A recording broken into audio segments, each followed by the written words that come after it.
मेरे नीट वालों, प्यारे बच्चों, देखो मुझे भी पता है कि आप बहुत चिंता में डूबे हुए हो, तो चिंता का सॉल्यूशन लेके आया हूं। ध्यान से सुनो और पूरे वीडियो को बहुत ध्यान से देखो। ये पार्थियन बायो की वीडियो है। किसकी? पार्थियन बायो की। तो जो भी बताऊंगा एकदम सच बताऊंगा। और आपके 3-4 क्वेश्चन ऐसे हैं जो आपके दिमाग में 24 घंटे घूम रहे हैं, दिन रात। देखो, पहला क्वेश्चन ये है कि नीट 2025 का रिजल्ट कब आएगा। दूसरा सवाल है कि पीडब्ल्यूबीडी का नोटिफिकेशन, फिर एमसीसी का जो शेड्यूल होता है वो कब आएगा, फिर ये जो रजिस्ट्रेशन होते हैं ऑल इंडिया कोटा के, स्टेट कोटा के, ये कब से शुरू होने वाले हैं। तो ये जो सवाल है आजकल पूरे मार्केट में घूम रहा है, तो इन्हीं के सवाल में आपको बताने वाला हूं।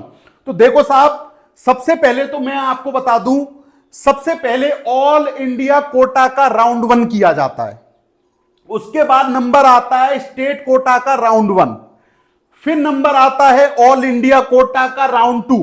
तो इस तरीके से प्रक्रिया चलती है जो आपको स्क्रीन पे चीजें लिख रही हैं। लेकिन ये तो बाद की बात है, सबसे पहले तो रिजल्ट को दिखवा दो, क्योंकि जब तक रिजल्ट नहीं आएगा तब तक फिर ऑल इंडिया कोटा और स्टेट कोटा का रजिस्ट्रेशन ये बेमतलब की बातें हैं। सबसे पहले रिजल्ट। तो देखो, रिजल्ट की जो एक्चुअल डेट है जो एनटीए द्वारा बताई गई है दोस्तों, वो 14 जून बताई गई है। ये मुझे भी पता है और ये आपको भी पता है, 14 जून बताई गई है। लेकिन समस्या पता है कहां खड़ी हो रही है? समस्या खड़ी हो रही है कि ये जो हाई कोर्ट में केस चल रहे हैं, एक केस चल रहा है अपना मध्य प्रदेश कोर्ट में, तो यहां से तो कोई समस्या है नहीं, यहां से समस्या नहीं है। इन्होंने तो समय मांगा था और अपना काम पूरा कर दिया। समस्या जो खड़ी कर रहा है अब, वो कर रहा है आपका मद्रास का हाई कोर्ट। अब इस मद्रास के हाई कोर्ट ने रिजल्ट पे फिलहाल स्टे लगा दिया है और इन्होंने बोला है कि आप 2 जून तक का वेट करो। इन्होंने 2 जून तक कार्रवाई को रोक दिया है, तो 2-3 दिन का वेट और आपको करना है, तब जाके पता लगेगा कि 2 जून की हियरिंग में मद्रास हाई कोर्ट के जजेस ने क्या बोला है।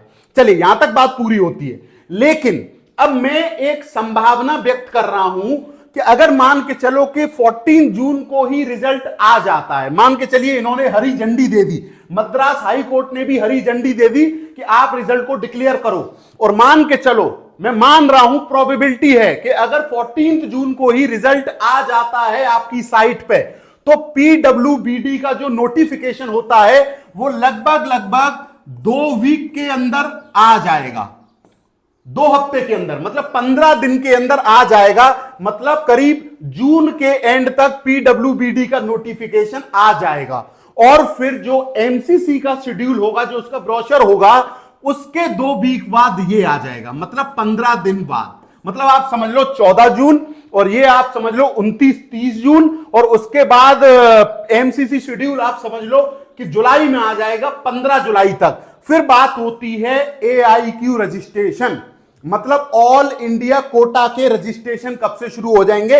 लगभग 20 जुलाई से शुरू हो जाएंगे, 20 जुलाई से शुरू हो जाएंगे, 20 जुलाई से शुरू हो जाएंगे। तो ये है वो डेट कि अगर 14 जून को रिजल्ट आ जाता है तो उसके 15 दिन में ये नोटिफिकेशन आ जाएगा पीडब्ल्यूबीडी का, और फिर एमसीसी शेड्यूल आ जाएगा उसके 15 दिन में, और देन ऑल इंडिया कोटा के रजिस्ट्रेशन 20 जुलाई से आपके शुरू हो जाएंगे। तो आपको किसी भी तरीके का कंफ्यूजन है तो आप मेरे कमेंट में आके पूछो, और फॉलो कर लो। इंस्टा पे हमारा पेज भी है, इंस्टाग्राम पे पार्थियन बायो के नाम से, और पेज को फॉलो करके हमारे चैनल को सब्सक्राइब भी कर लो। कम बताऊंगा लेकिन अच्छा बताऊंगा, भरोसे के साथ बताऊंगा, दिल से बताऊंगा और डेटा के साथ बताऊंगा। और ये कोई सच्चाई नहीं है, सिर्फ मैंने प्रोबेबिलिटी व्यक्त करी है कि अगर एनटीए अपनी बात पे कायम रहता है तो ऐसा ऐसा होने वाला है। यहां मेरी वीडियो पूरी होती है। धन्यवाद।